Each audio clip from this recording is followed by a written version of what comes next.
Hello everybody, welcome back to another episode here on the Estancia Lapacho map. I think I butchered that again.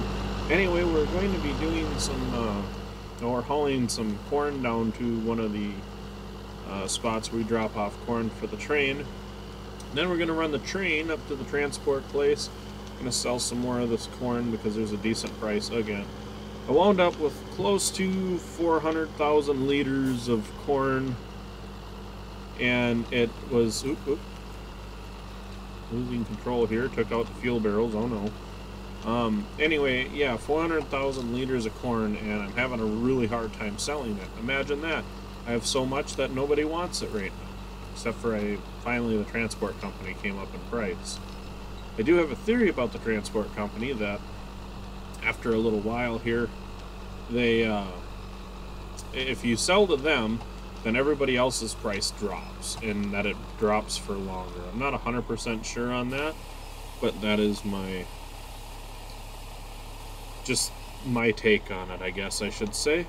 So we're gonna let that dump, and we're gonna run over to the train here. Let's see how the train is doing. I don't remember if I dumped some. Yeah, I did dump some in the train. So we're going to start filling up. No, wait. I wanted to stop that. Stop that. Okay, so now the train is filling up. And once the train is filled up, then we're going to back the semi back under over here.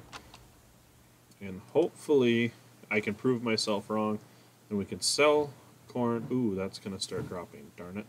Anyway, sell corn here and then rush over there and sell some more before that price drops, because it happens really quick. And I might prove myself wrong that... Okay, so we're getting close to full. We're over 2/3 now. But we'll run up to the transport company quick and then sell this corn. Hopefully give us some more money. We do have a new sprayer in the game.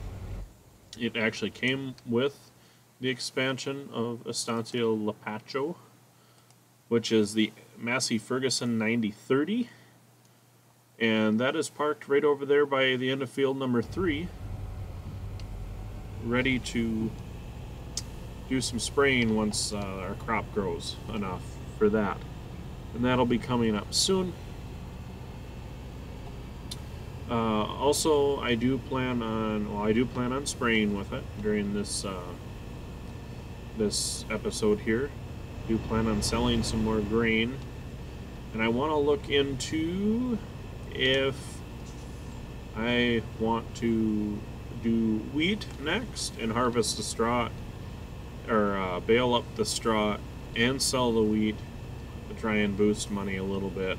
I'm not sure if it'll work out quite that way, but we'll see how it turns out. We're coming up here on this fairly steep hill, I guess, for a train like this, based on my research. But this train does it with ease. I mean, we're not fully loaded down. We only have one train car that is full.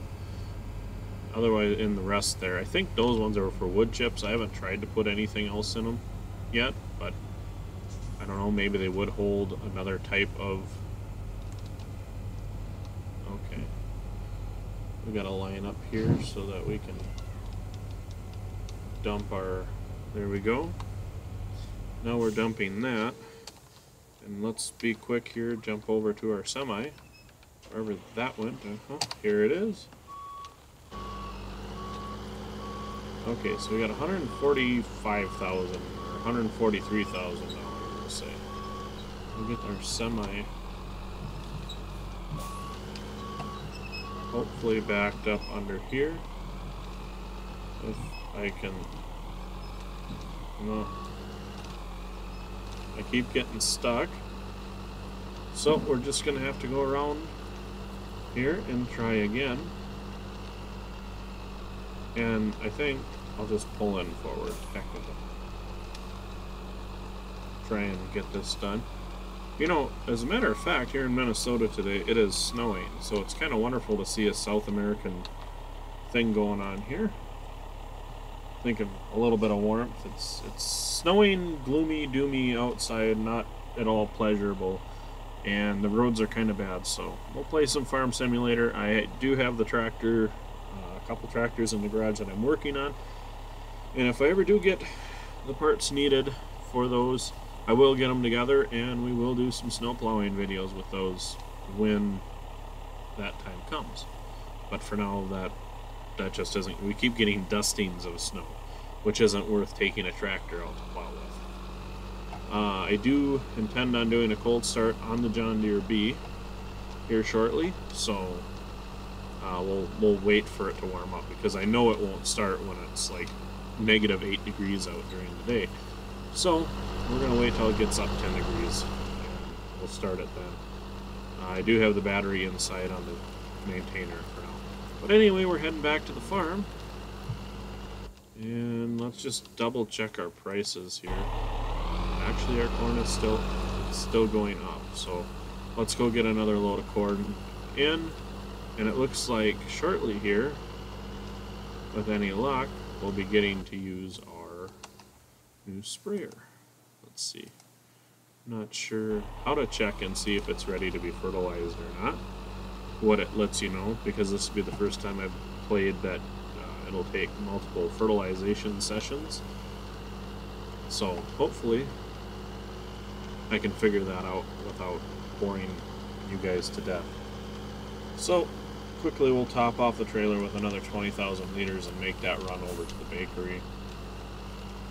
And by then, hopefully we'll be in like the second or third growth stage with the soybeans, and it'll be ready to teach us if it's time to fertilize or not. And I think we're just going to jump ahead until I'm at the bakery. Alrighty folks, so here we are at the bakery. We're going to dump off this corn. Maybe they're going to make some corn with it. Probably not. But it's just a thought. We'll dump this here. Double check our price. Yeah, that's a pretty good price. It was still going up, but we have something else on our minds here. We're going to try and rush over to the 90-30 and start spraying, because I think, don't hold me to it, but I think we're ready to go. We'll find out here coming up shortly after this sells.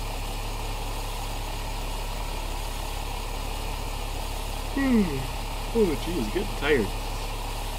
But anyway, finally getting rid of some of this corn. What are we down to? We're down to 276,000 liters in storage,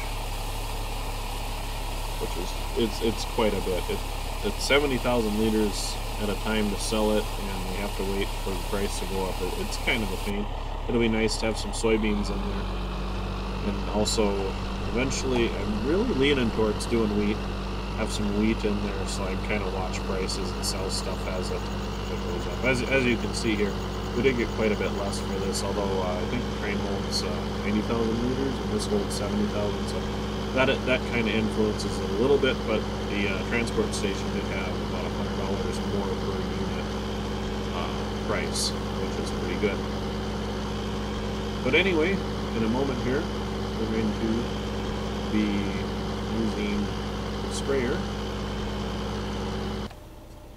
Alrighty, so we're back here, and we're just going to give this a shot because it doesn't want to work for me the way I thought it was supposed to, which I might be completely wrong. Anyway, so we're just going to give it a shot the way I want to try it, because I want to try out the sprayer, and I think we're going to have a good time with it anyway. Even if I can't hire a worker to do it so that I can make a little bit better film here. But anyway, we'll start the sprayer, and we've got it lowered all the way down, and we'll hit this here, and then we'll start our GPS.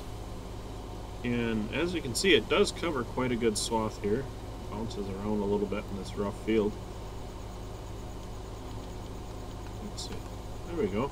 Got all the lights on this time. It's got some flashers there. Got the beacon there. It's actually a pretty sweet machine. And I think it'll get a lot done very quickly, which is exciting. Moves along at a decent pace. I wouldn't mind it if it was a little bit faster. I mean, we're touching the tops of the soybeans there. But anyway, we'll check out the cab here.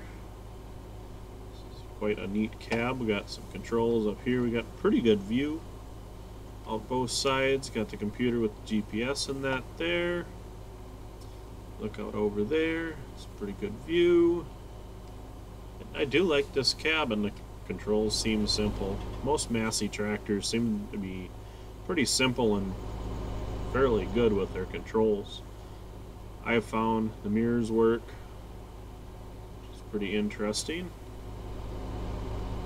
I think doing a good job here. And it covers, let's see, it's going to stop on me there. We'll shut that off. We'll just take a quick look here at the sprayers for cost comparison and checking out. Okay, so the Massey Ferguson has a 28 meter width. It's 200 horsepower and it holds 3,000 liters.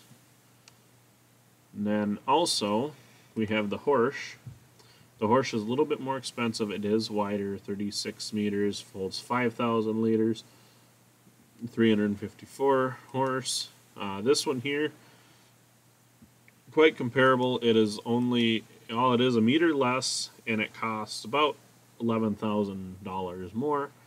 So less than thrilling, but it looks like it'll spread both liquid and dry fertilizer. Interesting. Then of course the New Holland here, 400 horse, 36 meters. It's the big one, but it's also the big expense. Then of course we can go to the smaller ones. Most of you probably already know all about that, but that's what we have there for sprayers. And this one here is going to be just right for what I'm doing, and hopefully it'll work out good for us here. It is a neat looking sprayer, and it looks like it's doing a great job. So anyways, thanks for watching. Please comment, rate, and subscribe, guys. We'll get another episode out here shortly, but with the holidays I'm a little bit delayed with things.